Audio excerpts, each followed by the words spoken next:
Hi, I'm Lily. Today I'm going to read your story, Matilda by Roald Dahl, from page 177 to page 183. Okay, let's read it. Miss Honey's Cottage.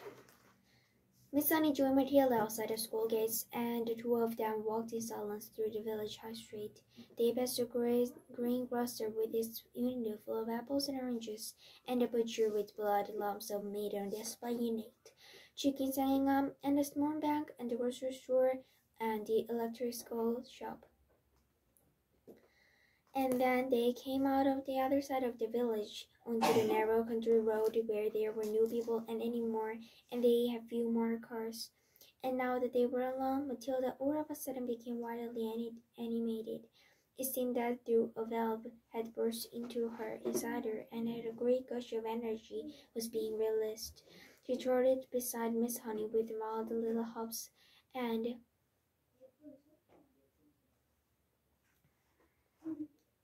scattered them to the four winds, and her worries went off of the sidewalks with terrific speed. It was Miss Honey this, and Miss Honey that, and Miss Honey, I honestly feel like tripping over glasses and little things like that.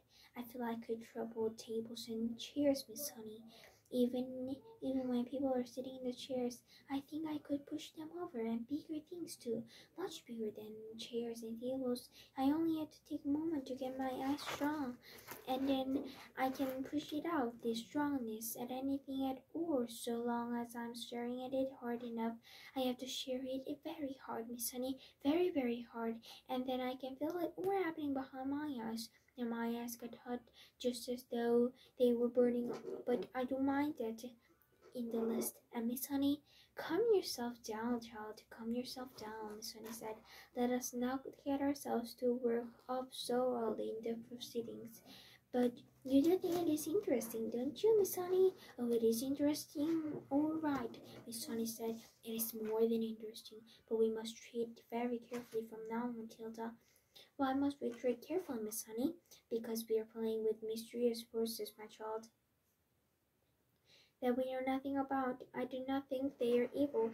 They may be good, but they may even be divine. But whether they are or not, let us handle them carefully.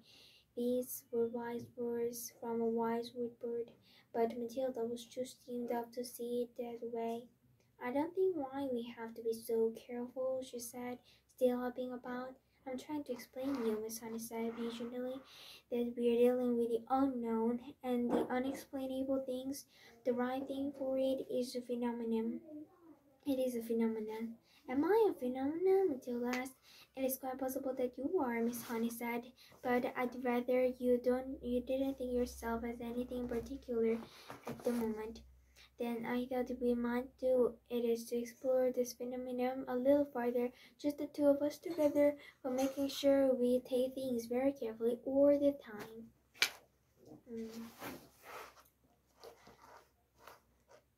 That is what I am tempted to suggest, Miss Honey said cautiously. Goody good, Matilda said. I myself, Miss Honey said, am probably far more bewildered over by what you did than you were, and I'm trying to find some reasonable explanation. Such as what? Matilda asked, such as whether or not it's got something to do with the fact that you were quite exceptionally precocious. What exactly does the word mean? Matilda said. A precious child, Miss Honey said, is one that shows amazing intelligence early on. You are unbelievably precocious, child. Am I really? Matilda asked. Of course you are. You must be aware of that. Look at your reading. Look at your mathematics. I suppose you're right, Matilda said. Miss Honey marveled at the child's lack of confidence, lack of consent and self-consciousness. I can't help wondering, she said, whether this sudden ability that has come to you, or being able to move an object without touching it, whether it might not have something to do with your brain. However, you mean there might not be room in my head for all those brains to something as push out? That's not quite what I mean, Miss Honey said, smiling. But whatever happens and I say it again, we must tread carefully from now on. I am not forgetting the strange and distant glimmer on your face after you tipped over the last glass. Do you think doing it could actually hurt me? Is that what you're thinking, Miss Honey? It made you feel pretty peculiar, didn't it? It made me feel lovely, Matilda said. For a moment or two, I was flying past the stars or something else, Miss Honey. It was easier the second time, much easier. I think it's like anything else. The more you practice it, the easier it gets. Miss Honey was walking slowly so that the smaller child could keep up with her without trotting too fast, and it was very peaceful out there on the narrows that the village has behind them. It was one of the golden autumn afternoons, and there were blackberries and splashes of old man's beard in the hedges, and the horned berries were ripening scarlet from the birds when the cold winter came along. There were tall trees here and there on either side, oak and skimo, and ash on an oak to change the subject for the moment, gave me to recognize them by the shape of the leaves and the pattern of the back of their tongues. So,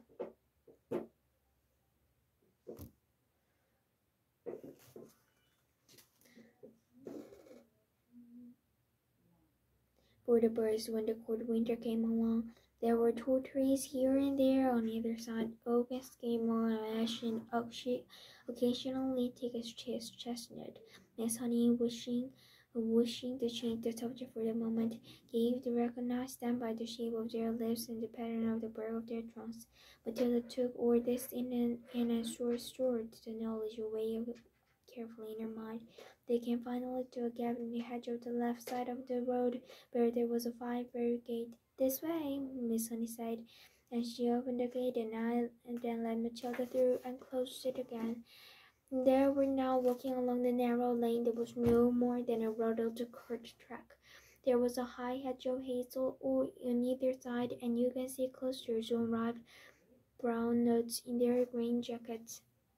The squirrels would be collecting them all very soon, Miss Honey said, and storing them away carefully for the black months away.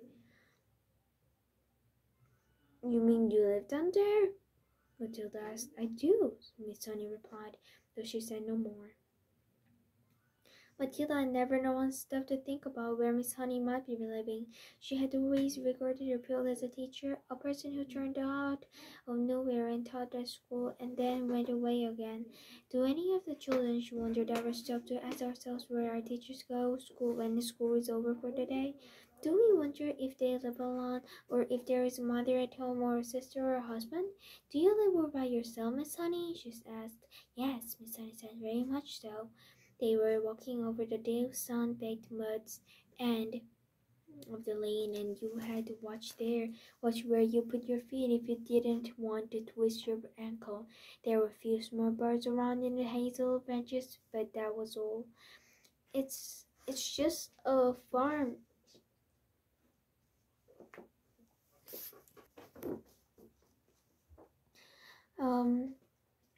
It's just a farm laborer's cottage, Miss Honey," Miss Honey said.